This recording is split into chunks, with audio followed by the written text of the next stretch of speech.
Hello, welcome to एसमस education. और आज की क्लास में पढ़ेंगे वीएई इंट्रोडक्शंस। ये वीएई क्या होता है, आज हम इसके बारे में समझेंगे। So now we are move from GANs, जो हम जेन से ऊपर बढ़ते हैं और वेन के बारे में समझते हैं। Variational encoders are generative models that actually understand probability instead of just fighting each other. ये प्रोबेबिलिटी पर वर्क करते हैं, एक दूसरे को गलत सही नहीं बताते हैं, एक दूसरे को सिर्फ गलत और सही करने के पीछे नहीं लगे रहते हैं।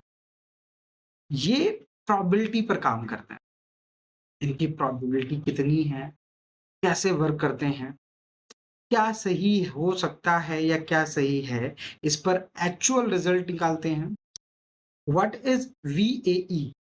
Definition: variational auto encoders. VAE का मतलब होता है variational autoencoders is a generative neural networks that learns probabilistic representation। ये एक तरह का न्यूरल नेटवर्क होता है, एक तरह का न्यूरल नेटवर्क है जो probabilistic representation यानी लेटेंट स्पेस पर काम करता है और एक सैंपल्स, न्यू सैंपल्स को जनरेट करके देता है। Why VAE is important? VAE is more stable. GAN के कंपेरिजन में VAE मोर स्टेबल होता है।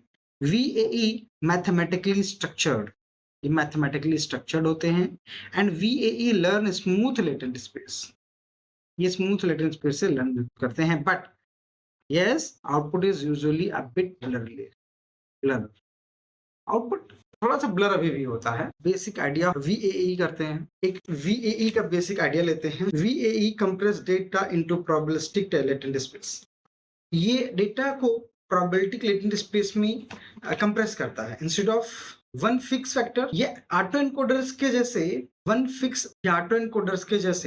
फिक्स फैक्टर की जगह पर क्या करते हैं, मीन्स करते हैं, अनस्टैंड डेविएशन करते हैं। So it learn a distribution, not a single point. ये क्या करते हैं, ये डिस्ट्रीब्यूशंस को लर्न करते हैं, एक सिंगल पॉइंट को नहीं। Architecture of VAE has three main parts. अगर हम आर्किटेक्चर की बात करें तो VAE के पास तीन मेन पार्ट होते हैं। पहला एनकोडर होता है। चलिए एनकोडर को समझते क्या होता है। एनकोडर इनपुट ओरिजिनल इमेज या डेटा इनपुट करवाता है, ये ओरिजिनल इमेज को या डेटा को इनपुट करता है और आउटपुट देता है मीन या लॉन्ग वेरिएंस, या आउटपुट करता है। Encodes input into a probability distribution. Encode एक प्रोबेबिलिटी डिस्ट्रीब्यूशन को इनपुट करता है। Latent space sampling use reparameterization trick. ये लेटेंट स्पेस जो है री पैरामीटराइजेशन ट्रिक को यूज करता है। री पैरामीटराइजेशन ट्रिक क्या होती है, आइए आपको मैं एक री पैरामीटराइजेशन ट्रिक बताता हूँ क्या होती है। री पैरामीटराइजेशन ट्रिक उसे कहते हैं जो बैक प्रोपोगेशन को संभव बनाता हो, जिसकी तरह से हम बैक प्रोपोगेशन को कर सकते हैं। ये मुख्य रूप से VAE में ही यूज होती है, ठीक है। ताकि ये इसलिए यूज होती है ताकि मॉडल एक सही तरीके से ट्रेंड हो सके। समझ रहे हैं?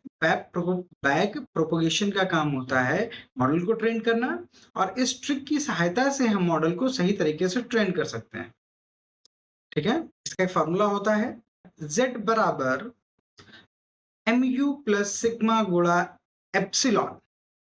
ये इसका फॉर्मूला होता है।